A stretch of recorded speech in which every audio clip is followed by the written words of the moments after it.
Buenas tardes a los seguidores del canal. Este es un video muy corto, solo para reflexionar.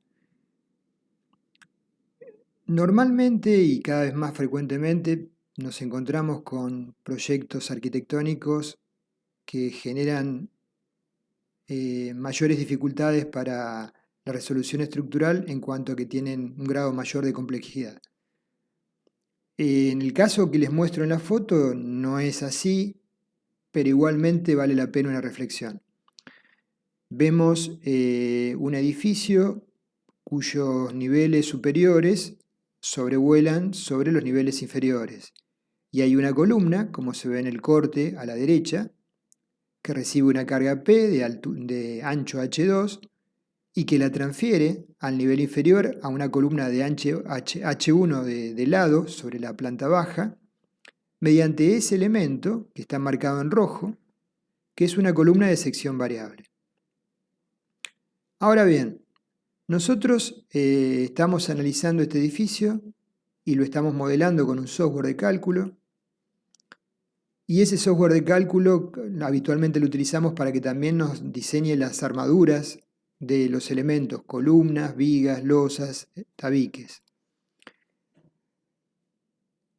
La pregunta que les hago es, frente a esta situación, ¿cómo modelan el elemento que señalé con la flecha en rojo? ¿Sí?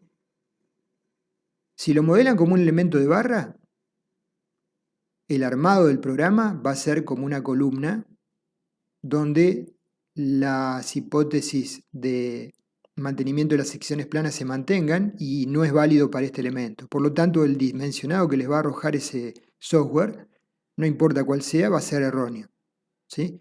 Pero no es el problema del software, sino del operador. Entonces, ¿cómo analizan esa columna? Y frente a esa situación, ¿cómo resuelven el problema? Si delegan en el programa, repito, el programa lo va a tomar como un elemento de barra, salvo que sea un programa más poderoso que permite modelar elementos no particulares con secciones variables, considerando las particularidades que tiene, y por ende el armado que les va a arrojar no va a ser compatible con el funcionamiento de ese elemento. Otra situación típica, el caso de una serie de columnas que no llegan a la planta baja, sino que apean sobre grandes vigas robustas que permiten que en los últimos niveles haya luces mucho más amplias. En correspondencia con la acción, como se ve a la izquierda, concentrada en la columna sobre esa viga ancha, ¿cómo es el armado de ese sector? ¿El armado lo delegan en un programa? Perfecto. ¿Cómo el programa realiza el armado de esa zona? Si lo hace como vigas esbeltas, va a ser incorrecto, ¿sí? O sea, manteniendo sobre la base habitual de que, entre otras, las secciones planas previo a la aplicación de cargas giran manteniéndose planas, la hipótesis de Bernoulli-Navier. Entonces, nuevamente, ¿es un problema del programa? No necesariamente. Si el programa tiene sus limitaciones, porque solo dimensiona vigas esbeltas, es un problema del diseñador. Entonces, ¿cómo ustedes lo resolverían? Y para terminar, porque esto es muy corto, en general cuando diseñamos una estructura realizamos primero, como conocemos, el análisis de los esfuerzos, momentos flectores, esfuerzos de corte, esfuerzos axiles en forma continua sobre la misma. Para diseñar o verificar los elementos como vigas, losas o columnas, lo hacemos en forma discreta por secciones.